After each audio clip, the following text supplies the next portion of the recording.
Well, first of all, I'd like to very warmly welcome the establishment of the Drug Citizens Assembly and the good work of the Minister and Deputy Fiann in the past on pushing forward with it. I think when we first got into the programme for government, we viewed it as a way of allowing the complexity of the drugs debate to be on the table in a way that wasn't under the consistent pressure of political debate, but that it would allow that conversation to happen and be based in evidence and in experience. And I'm really hopeful that that might actually happen.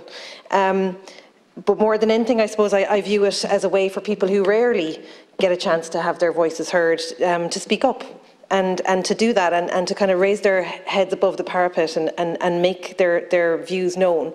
It's a way for families who feel like they've lost their loved ones, even though those loved ones might be here with us, that they've effectively lost them, to tell that story and what that feels like. And it's a chance for people in addiction to explain to us as a cohort and to the Citizens Assembly as a cohort of this government too, how the laws that we make in here might impact and improve or damage their lives. And it's a chance for people who choose to take what we describe as illicit drugs, who choose it every day and feel that that's okay, just to explain what their thinking is. And it's a chance for communities to outline how so many issues, from poverty, deprivation, criminalisation, intimidation, from gang activity to debt to mental health and a million other things, are impacted by the drugs debate and are related and entangled in the issue of illicit drugs.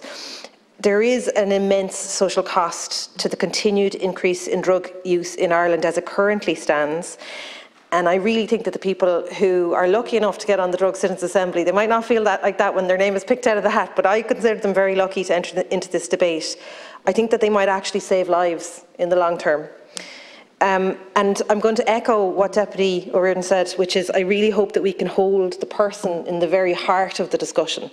So what I mean by that is the drugs will come and go, because we'll talk about crack cocaine and cannabis this year, but it could be fentanyl next year. I see that happening in the US, and it is very, very scary. And in the US, they're not talking about drug gangs anymore. They're not talking about supply, because you can go into a lab and you can make this stuff, no problem. So the substances themselves will change, but we don't change. People don't change unless we're brave enough to do it. And I really hope we can put that right at the very centre of it. So I would urge, the political establishment, and by that I mean us, the government, to both in the establishment of the Citizens Assembly, but also in our response afterwards, because the time will be tight. The time of the Citizens Assembly is actually fairly lively, but in terms of us being able to turn it around and actually legislate, it's pretty tight. So, I would hope that we would not focus too much on particular substances, but on the structures and on people's motivations and the structures of legislation and the structure of services. I suppose I do want to say that, like, the journey over the last couple of years, whether it was Deputy Fiann or Minister Naughton that we were dealing with, the journey to get here has been genuinely collaborative and cross-party, and Deputy Hourigan mentioned that already, but people like Senator Ruane and Deputy McAuliffe and Deputy Cairns, and I see Deputy Gannon there, and our partners with Sinn Féin. I have to say, I do think people like Deputy Daly and Deputy Gould speaking out is so incredibly important. I do think maybe that the people who speak up about this, it's not necessarily about party politics, but it's about those of us who are living it, whether it's because you're in a constituency where it's really meaningful and you see, like on the streets of Dublin Central, there are mammies who, like, their 12-year-old is a lookout for a drugs gang and she does not know what to do, and she's coming to me and I don't know what to do.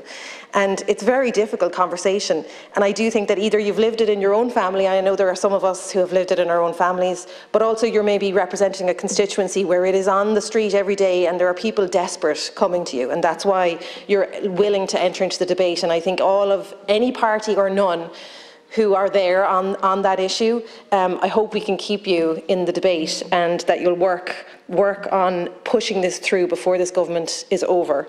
I echo Deputy Daly's concern about Deputy Ward, about not second-guessing the recommendations of the Assembly. But I know one thing for absolute certain as we're going into it is that what we're doing right now in terms of drug legislation has failed. It has failed badly. The debts are too high, the cost is too much, and today is the day that we could start doing better for people.